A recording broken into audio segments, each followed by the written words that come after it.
Kaya naman, no, Mami, ano po ang huni ng isang ahas?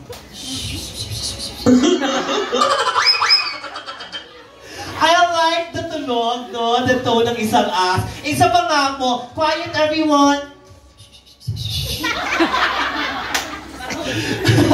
Kala ko naman na mamarites. May ahas pala dun sa gilid. Kaya naman po, ma'am, ano tong tunog ng isang palaka na kapag ka-umuulan? Susal ang palaka. So, ganito po, alam niyo na po ang mga tunog, tama? Ang mechanics po ng ating game ay kakanta kayo ng happy birthday song gamit ang tunog na napili ninyo. No? Okay? Sige. Paano po yun? Hanggang ano lang po, hanggang chorus lang, no? Diba? Happy birthday to you, happy birthday to you, happy birthday, happy birthday, happy birthday to you. Ganun po Pero gamit yung huni ng inyong napili. Kaya naman asa ng pambato at ang mga sumusuporta sa kanya. Palakpakan naman tayo dyan. O sige, ladies and gentlemen, go!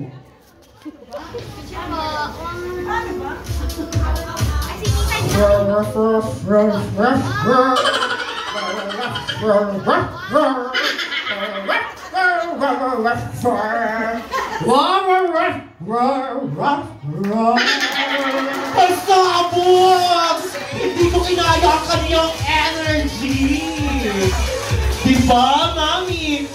I like the version of your happy birthday gamit ang huni ng isang aso. Kaya naman, pakinggan natin na ang huni ng isang ibon. Si Ate Vicky magiging kokak yan. Kokak.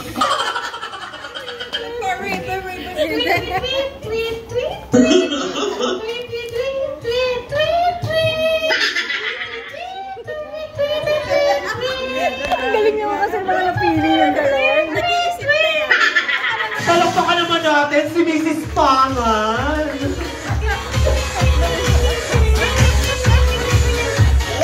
Alright, dito tayo pakinggan natin ang isang pusa.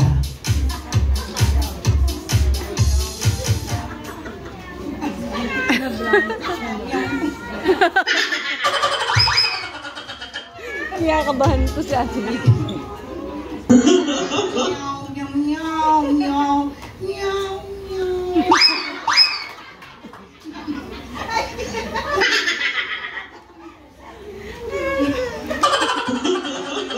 Meow, mama, meow, meow.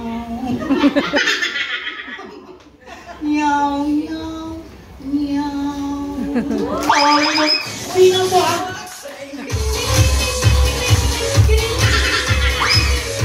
Sino ba ang trainer nyo? Si Lea Salonga o si Morissette? Morissette Abo ng kanyang trainer. Kaya naman pakinggan natin ang isang huni ng ahas. Kaya mo yan, Tita Chris!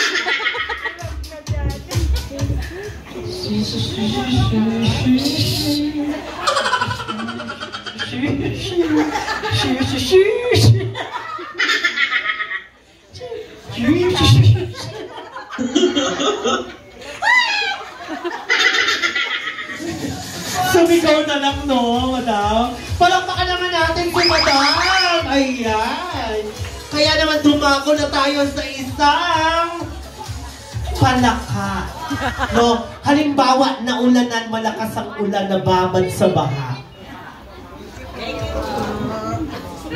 Ribbit, ribbit, ribbit. Ribbit, ribbit, ribbit. Ribbit, ribbit, ribbit. Ribbit, ribbit, ribbit. Ay! Pasabog! Palakpakan naman natin silang lahat.